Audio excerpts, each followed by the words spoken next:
TS99 news కి స్వాగతం. Bulletin లో హెడ్లైన్స్ చూద్దాం. అసెంబ్లీలో పిఠాపురం ఎమ్మెల్యేగా ప్రమాణ స్వీకారం చేసిన గౌరవ ఉప ముఖ్యమంత్రి శ్రీ పవన్ కళ్యాణ్.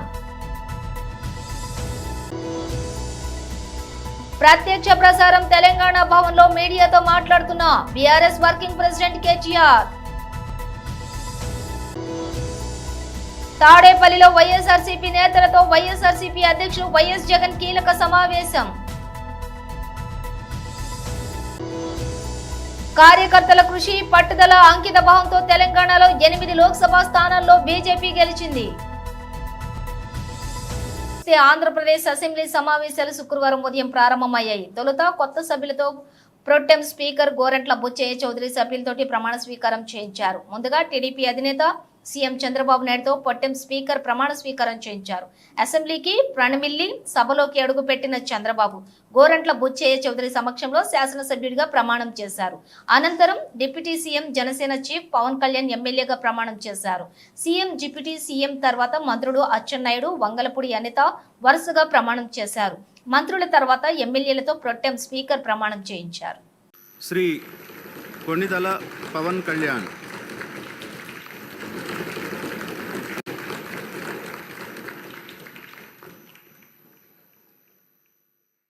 కొణిదెల పవన్ కళ్యాణ్ అనే నేను శాసనసభ సభ్యుడిగా ఎన్నికైనందున శాసనం ద్వారా నిర్మితమైన భారత రాజ్యాంగం పట్ల నిజమైన విశ్వాసం, విధేయత చూపుతానని, భారతదేశ సార్వభౌమాధికారాన్ని, సమగ్రతను కాపాడుతానని, నేను స్వీకరించబోయే కర్తవ్యాన్ని శ్రద్ధాశక్తులతో నిర్వహిస్తానని దైవ సాక్షిగా ప్రమాణం చేస్తాను. ఆంధ్రప్రదేశ్ శాసనసభ సభ్యుడైన కొణిదెల పవన్ కళ్యాణ్ అనే నేను సభా నియమాలకు కట్టుబడి ఉంటానని, వాటిని అనుసరిస్తానని, సభా మర్యాదలను పాటిస్తానని, సాంప్రదాయాలను గౌరవిస్తానని దైవ సాక్షిగా ప్రమాణం చేస్తున్నాను.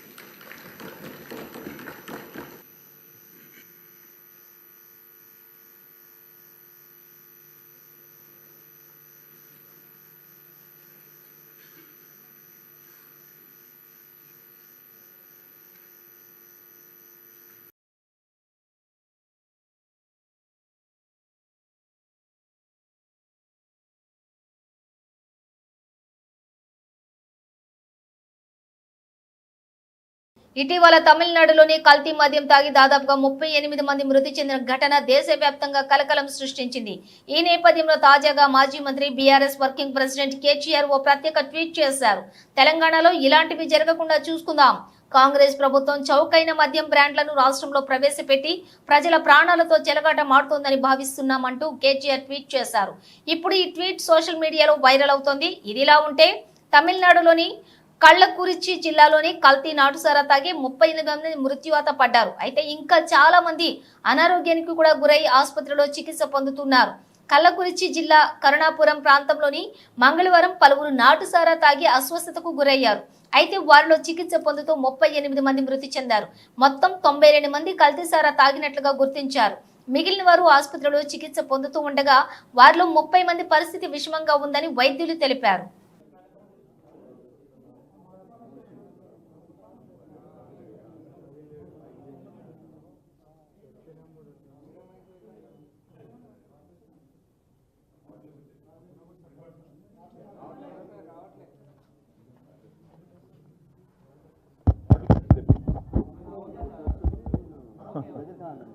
దగ్గర కనాలా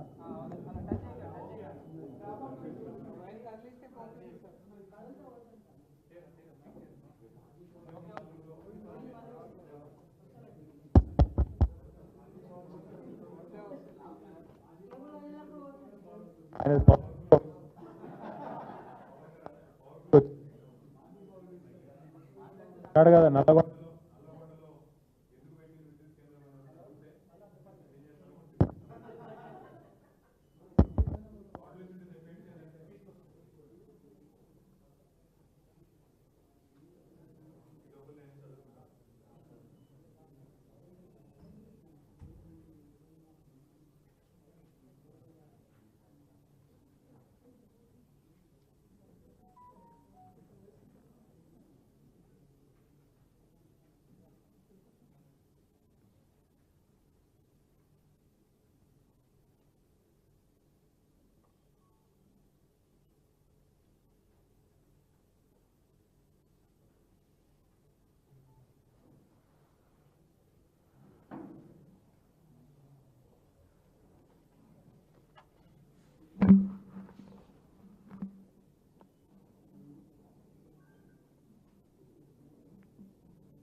ఓకే.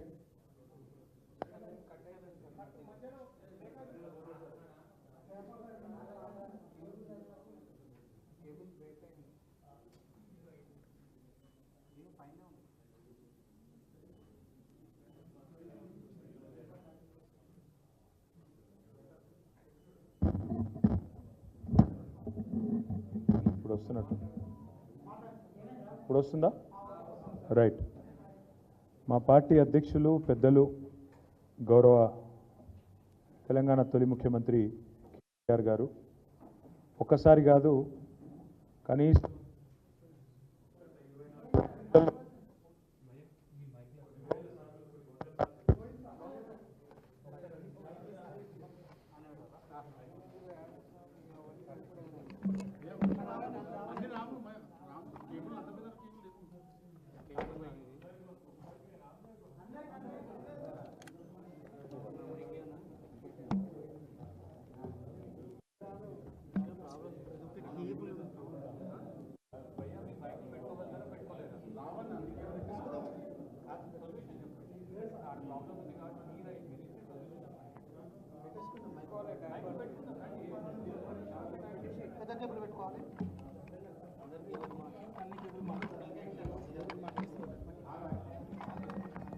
వైసీపీ అధినేత జగన్ ఇవాళ పార్టీ విస్తృత స్థాయి సమావేశం నిర్వహించారు.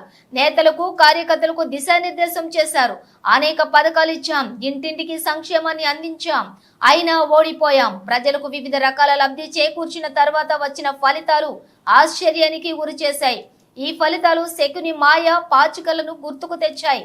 ఈ ఎన్నికల ఫలితాలు శకుని మాయ పాచికల మాదిరిగా ఉన్నాయి, కానీ ఆధారాలు లేకుండా ఏం మాట్లాడగలం అని జగన్ విచారం వ్యక్తం చేశారు.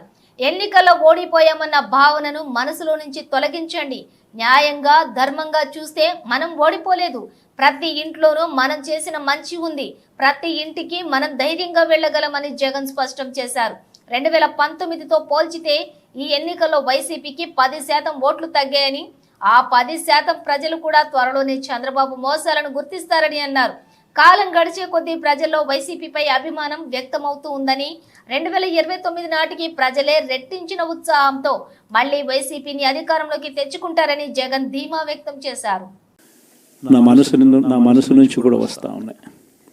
ఎప్పుడు ఊహించని విధంగా, ఎప్పుడు జరగని విధంగా, రాష్ట్రంలో ఎప్పుడు చూడని విధంగా మనలో ఏ ఒక్కరైనా కూడా తలెత్తుకొని తిరిగే విధంగానే పాలన సాగింది. రాష్ట్ర చరిత్రలో ఎప్పుడు జరగని విధంగా ఏకంగా 99% మేనిఫెస్టోలో చెప్పిన హామీలను అమలు చేసి ప్రతి ఇంటికి కూడా ఆ మేనిఫెస్టోను తీసుకొని పోయి, అక్క మీరే టిక్కు పెట్టండి,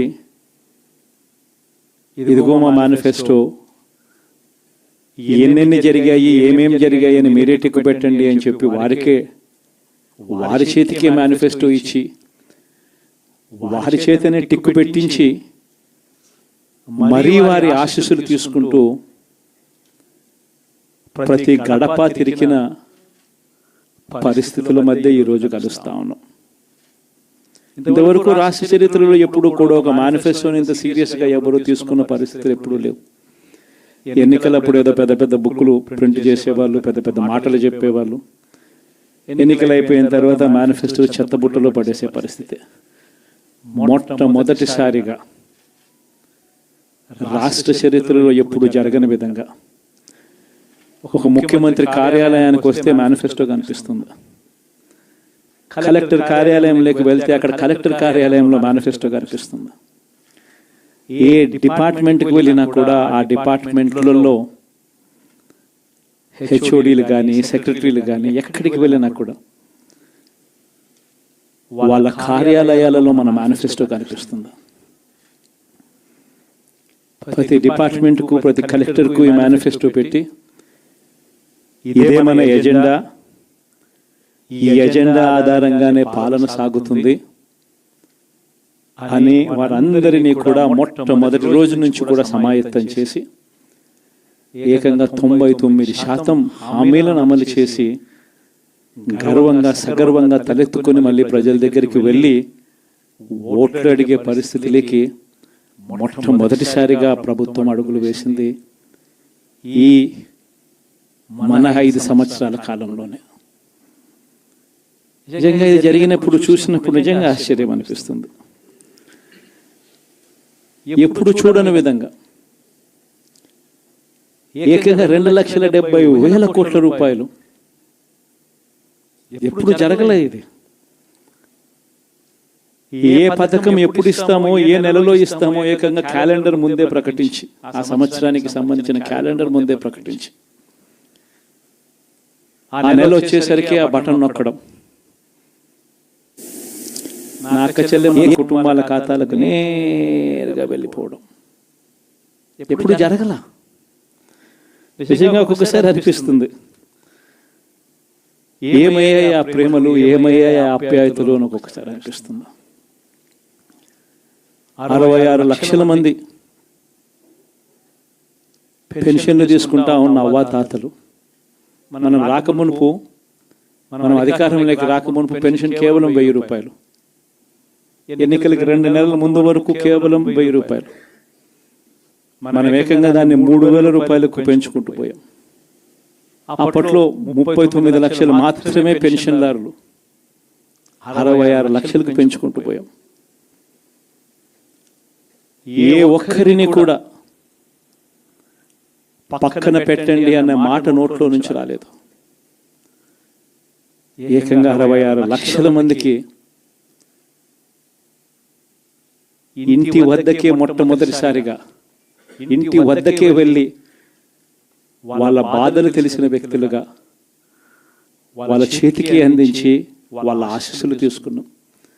మరి ఏమయ్యా 66 లక్షల మంది అవ్వాతాతలు, ఆ వికలాంగులు, ఆ వితంతువులు, అక్క చెల్లెమ్మలు, వారి ఆప్యాయతలు, ప్రేమలు ఎప్పుడు జరగని విధంగా 54 లక్షల మంది తల్లులకు కేవలం మీ పిల్లలకు బడులకు పంపించండి చాలు, మీ పిల్లలు గొప్పగా చదవాలి, మీ పిల్లలకు మంచి భవిష్యత్తు ఉండాలి, 54 లక్షల మంది అమ్మలకు అమ్మఒడి.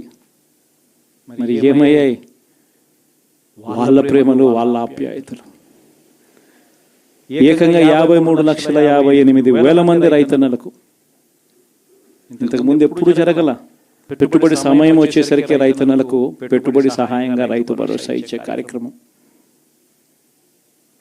ఎప్పుడు చూడని విప్లవాత్మక మార్పులు వ్యవసాయ రంగంలో. ఏమయ్యాయి వారి ప్రేమలు, వారి ఆప్యాయతలు అంటే అది తెలియదు. ఏకంగా 1,05,00,000 మంది అక్క చెల్లెమ్మలకు 0 వడ్డీ క్రమం తప్పకుండా ప్రతి సంవత్సరం వారికి అండగా నిలబడుతూ చేశాం.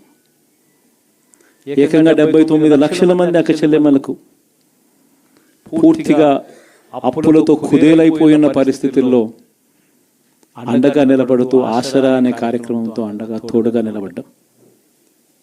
మరి ఏమయ్యాయి వారి ప్రేమలు, ఆప్యాయతలు అంటే తెలియదు. 27 లక్షల అక్క చెల్లెమ్మలకు చేయూత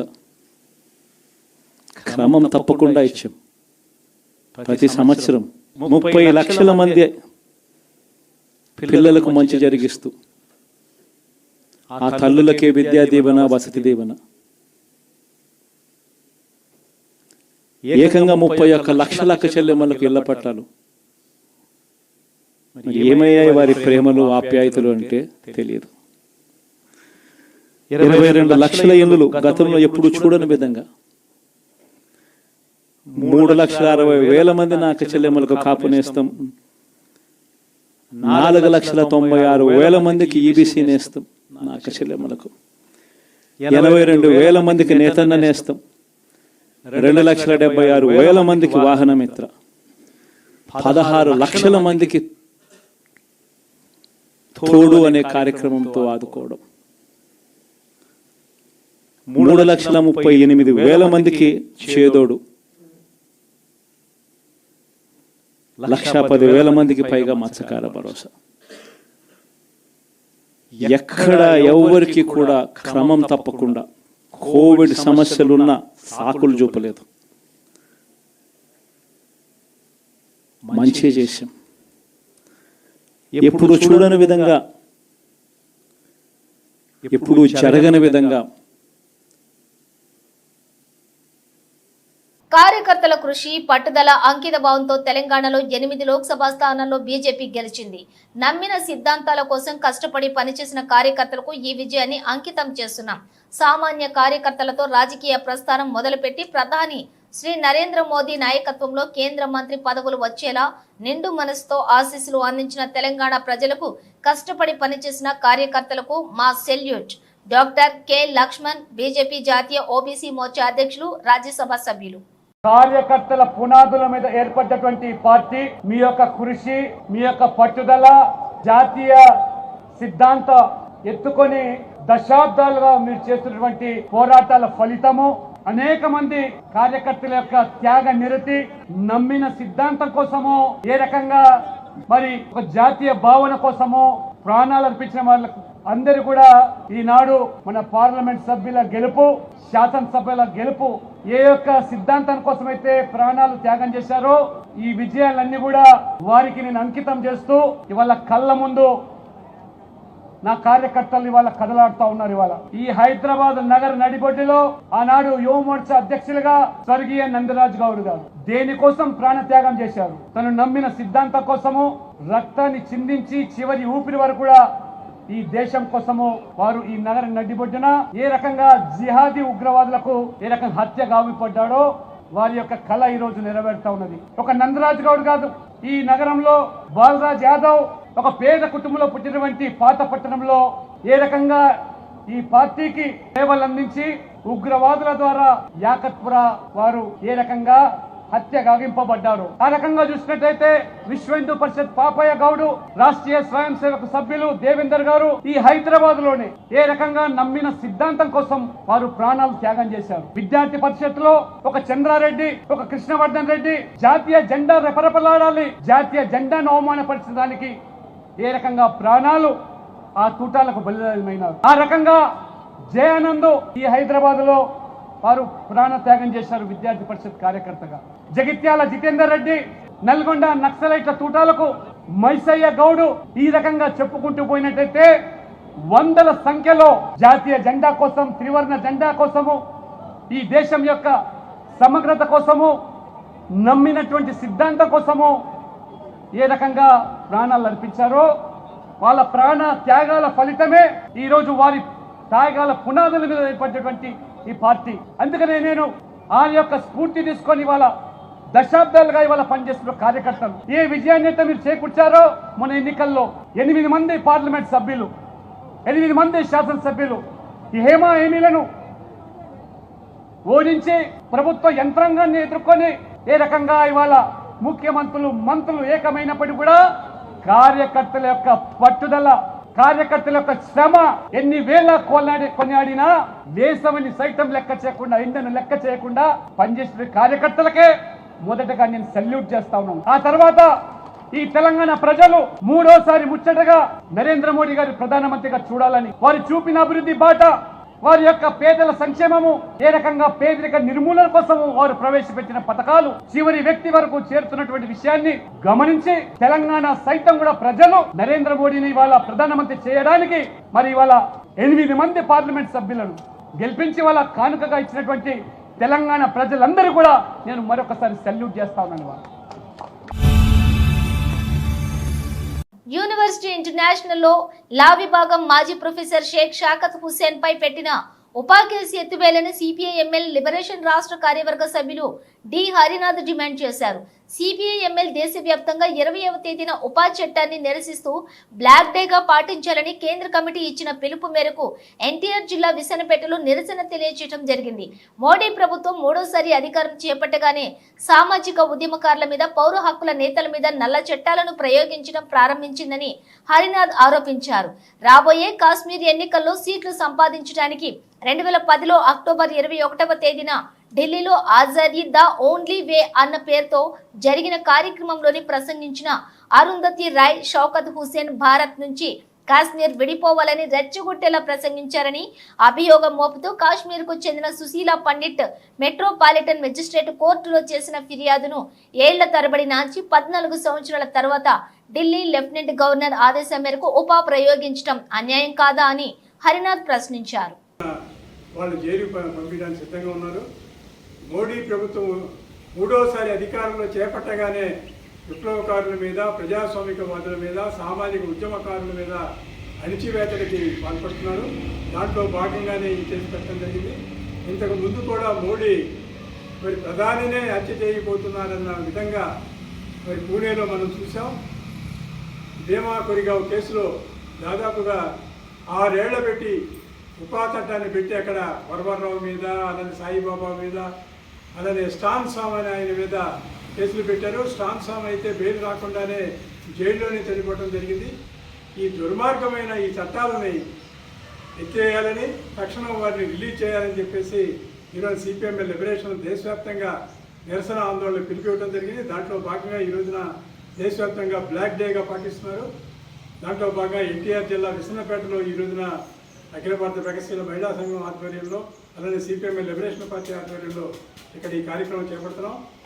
అరుంధతి రాయని తక్షణమే విడుదల చేయాలి. అరుంధతి రాయని వెంటనే అరుంధతి రాయిపై పెట్టిన ఉపా కేసు, అరుంధతిపై పెట్టిన ఉపా కేసు జిల్లాని సిపిఎంఎల్ లిబరేషన్. పేదవాడిని ఆ పేదరికం నుండి బయటకు తీసుకొచ్చే విధంగా అడుగులు పడ్డాయి. క్వాలిటీ చదువుల వల్లే ఇది సాధ్యమని భావించి మొత్తం విద్యారంగంలో సంస్కరణలు తెచ్చాం. వైద్య రంగంలో కూడా సమూల మార్పులు తీసుకువచ్చాం. ఏకంగా 25 లక్షల వరకు ఉచితంగా ఆరోగ్యశ్రీ కింద వైద్యం చేయించాం. ఇంటి వద్దకే పాలన అనే పదానికి అర్థం తీసుకువచ్చాం. ప్రతి పథకం డోర్ డెలివరీ చేశాం. మహిళా సాధికారతకు ఏం చేయొచ్చో అవన్నీ చేశాం. వైఎస్ జగన్ వైఎస్ఆర్సీపీ అధినేత. ఎవరికి కూడా క్రమం తప్పకుండా కోవిడ్ సమస్యలున్న సాకులు చూపలేదు. మంచి చేశాం. ఎప్పుడు చూడని విధంగా, ఎప్పుడు జరగని విధంగా పేదవాడు అనేవాడిని పేదరికం నుంచి బయటికి పర్మనెంట్గా తీసుకొచ్చే దానికోసం అడుగులు పడ్డాయి. అది జరగాలి అని అంటే క్వాలిటీ చదువుల వల్లే జరుగుతాయి అని చెప్పి మొత్తం విద్యారంగాన్ని మార్చాం. 3వ తరగతి పిల్లాడికి టోఫుల్ క్లాసులు, టోఫుల్ పీరియడ్, ఇంగ్లీష్ మీడియం బడులు, 6వ తరగతి నుంచే ఐఎఫ్పీలు, 8వ తరగతి పిల్లల చేతుల్లో ట్యాబులు. ఇప్పుడు చూడలేదు ఇవన్నీ, ఇప్పుడు జరగల.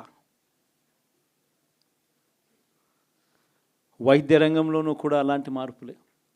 ఏకంగా 25 లక్షల దాకా ఆరోగ్యశ్రీని విస్తరించాం. 1050 ప్రొసీజర్లు ఉంటే 3300 ప్రొసీజర్లకు తీసుకొని పోయాం.